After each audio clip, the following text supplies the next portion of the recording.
Welcome back to another episode of Home Built by Howard. This episode, we are going to weld up the last of the frame, get it down on stands, and put the body back onto it. 360, 75 hours, 10 6.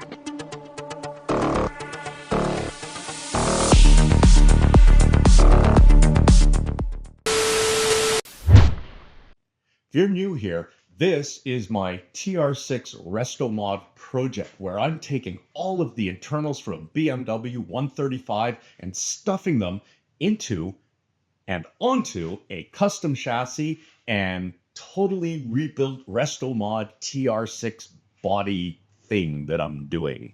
So if, like I say, if you're new here, like, subscribe, hit that notification bell. If you're back again, awesome. I really appreciate you coming back and watching me figure this out. So last episode, and I'll put a notification or I'll put a link somewhere, or it's in the it's in the videos, my past videos. Well, last episode we took everything apart so that we could get this frame back on the rotisserie, and so that we could fix the transmission tunnel that was originally there, was just for temporary mock-up and to hold the body while I did a bunch of tin work on the body that needed to be done. But last episode, we got rid of that temporary support and we really beefed everything up, thinking about where the seat mounts were going to go and how we could make that transmission tunnel part of the frame so that it would stop it from flexing and moving around. So that's what we did last episode. And now let's tuck into what we got to get done this week, or episode, as the case may be. As I mentioned, the old, this piece and this piece were from the original temporary tunnel, but we mounted this big heavy bar in here, and the drive shaft will sit above it. We have this and this, as well as the two pieces that attach here that are temporarily mounted. We got that done. And while we were at it, I also gusseted the backside of this. As I mentioned last episode, I wasn't too worried about it, but it did look a little dodgy, only being really small like that. And we capped off all of the parts on both sides that we cut away in order to clear some of the suspension joints from the original BMW rear subframe. So what we need to get done this episode is really just button up all of this finish welding, get all of this welded up. So it's going to be a lot of welding. I'm going to keep this heavy bar here to keep this from warping if I can. And also, then once all that's done, we'll get this back off the rotisserie onto floor jacks so that we can get the body back onto it, so that we then are able to just make, we got to confirm the extensions here for our seats, as well as there'll be one screw point in here. We want to confirm the positioning of those perfectly so I can punch right through the body and then weld in some captive nuts. So we'll have to extend a piece out here and a piece out here. So without further ado, let's get to welding.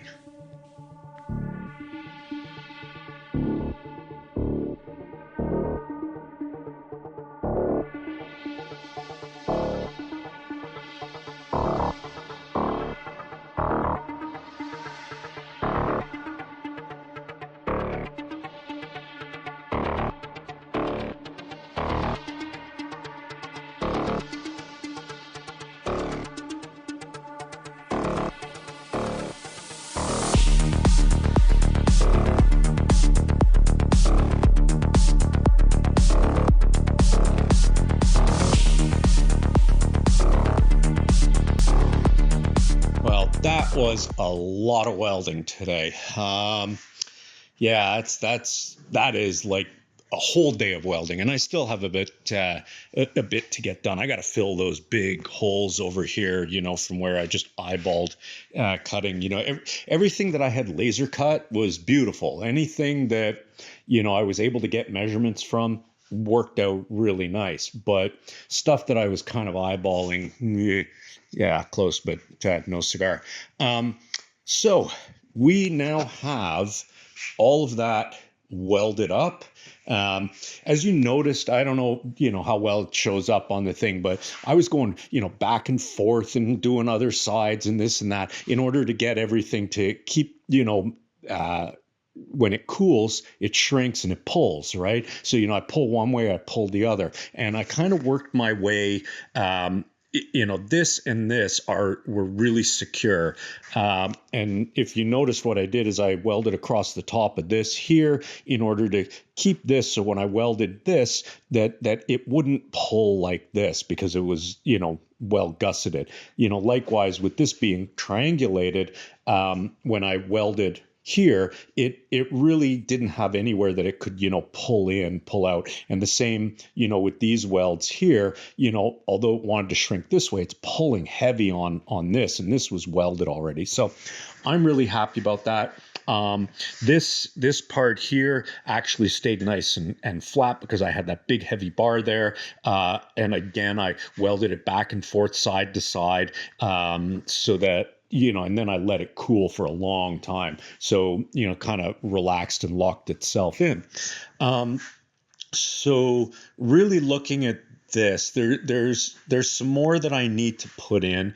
There's going to be a set of blocks here and there on the other side that will match up to the original mounting holes right there. So they're just slightly inboard. And way back when, at the beginning of time, I actually cut out a set of blocks, and I have to get them tacked into place while the body is on the frame. So that's another reason why I didn't, weld in here, because it'll create a big bump, and they need to be right up against this rail here. Yeah. So at this point, the bulk of the welding on the frame is done. There, as I said, there's a little bit there to be done. This, when I welded the outside of this, it did pull outwards, and I still have to weld on the inside here. I have to finish this weld, which should pull it back into place. So there's that to be done, as well as I need to weld on the strips that I bought, these here, in order, the filler strips for the inner fenders, the ones that are originally from the BMW that we have sitting on here. So there's a spacing. So I need to create a piece to go there. That's going to end up pulling this out again, so again, being able to weld on the inside there is going to help keep that straight. I don't want to put those on until I actually have the subframe mounted, because the subframe then, it locks everything in place, right? As well as I'll weld across a bar again. So, next thing to be done here is put a little bit of solar cane on my heel of my finger here, my thumb, where I just touched the tip from my TIG torch. So that is stinging, but it figures as soon as I took my gloves off, I'd do that. So now I guess we will get this off the rotisserie, back onto a set of floor jacks, and get the body sitting back on top of it. And then we will go from there.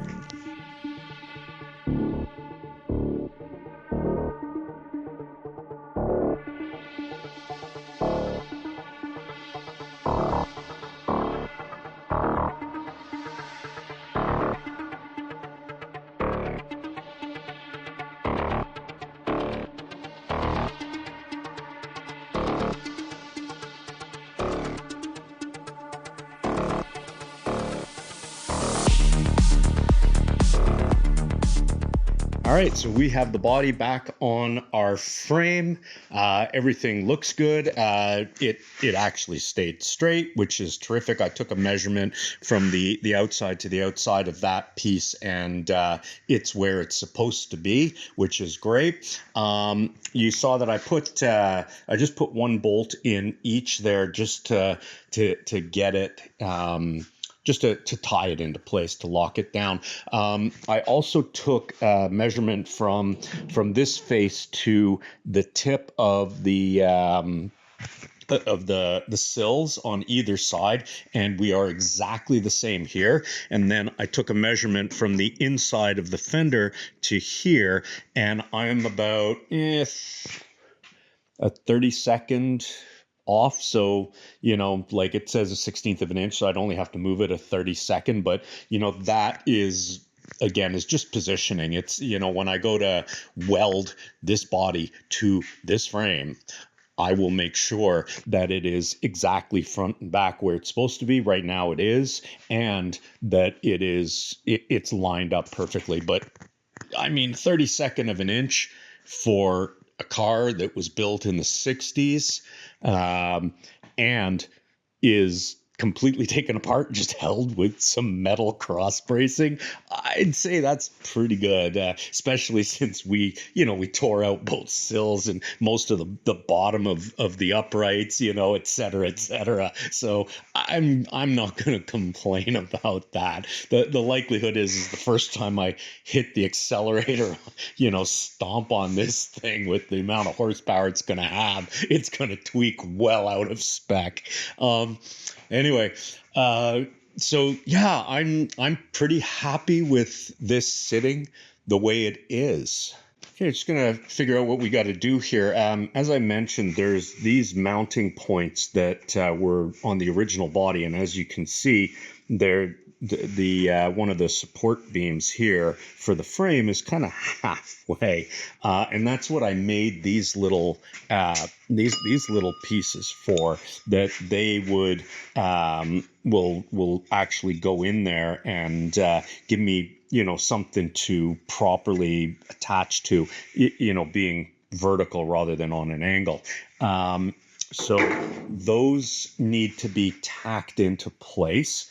The other thing that I need to do, obviously before this body goes onto this frame, is I need to finish fixing the floor. So what we're going to do now is we're going to grab a white paint marker, and we are going to mark out all the spots where I think I'm going to cut the floor out and replace pieces of the floor. So let's grab a paint marker and let's mark that stuff out.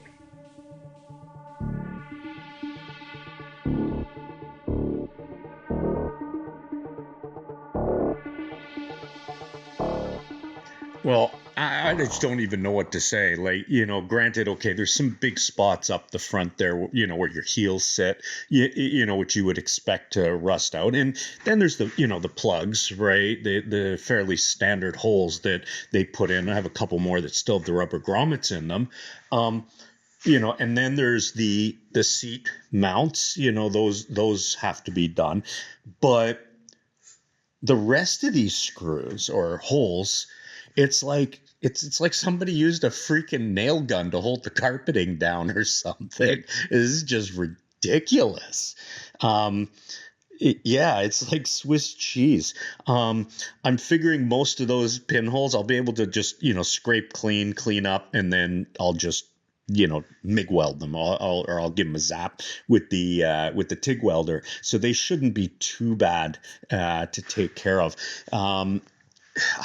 I'm probably going to have to cut out the old seat mounts, because as you can see, where the metal is actually cracked, because there is a underneath it is a little square retainer clip with a captive square nut, and that was spot welded to the to the underside of the body, and then the seat just screwed into that. And then they were just counting on whatever cheap rubberized undercoating they put in there to keep everything from rusting. But what happens is moisture gets inside a convertible, and it goes down from the inside here, and that's why all of these nuts are all the bolts, almost all of the seat bolts snapped off. I got a couple out, but for the most part they just snapped off. They were rusted solid. So I'm going to have to cut out the metal around that, obviously. But even on the ones where it didn't crack the metal, I don't want to leave that nut under there. There's just no reason to. So what I will end up doing is cutting it out. And as you can see, my new seat bolt, one goes here, which is right in the middle of that solid piece, and then the other one is right here, which, yeah, it's a little towards the edge. My rail sits about here. It's towards the outer edge, but what I did is I did that on purpose because I need to be able to build a bracket to hold that center piece, this piece here. And what I need it to be able to, or want it to be able to do, is I want to be able to take that piece, put the front in this way, the back that way, then take this piece and flip it like this over top of this one, so over top of this side, and then it'll come over and it'll go up on the other side and it'll come up, and then I'll be able to screw it on a diagonal like this. I'll be able to access the bolt, and it'll have a captive nut at the top, and then this will just be boxed in as much as it needs to be. My seat rails sit on the inside of this, so I'm not too worried about them impinging there. So that is why I kind of split the difference with it and push the seat mount to the inside and not towards the outside. It gives me more room to really bracket that in. And what it means is I'll be able to mount it to the perfect height, and I still have the sideways adjustability on it. So there's a lot of holes here.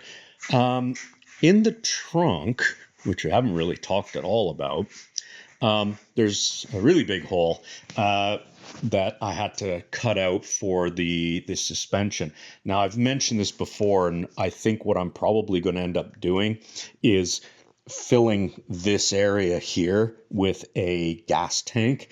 And since I have it's dipped in here, which is kind of nice. That's where my pickup will be.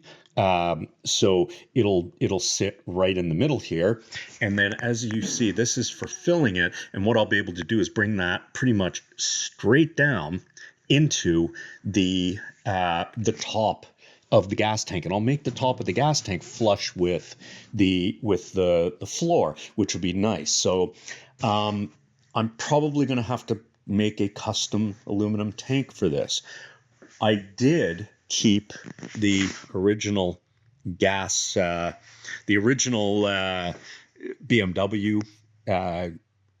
part there.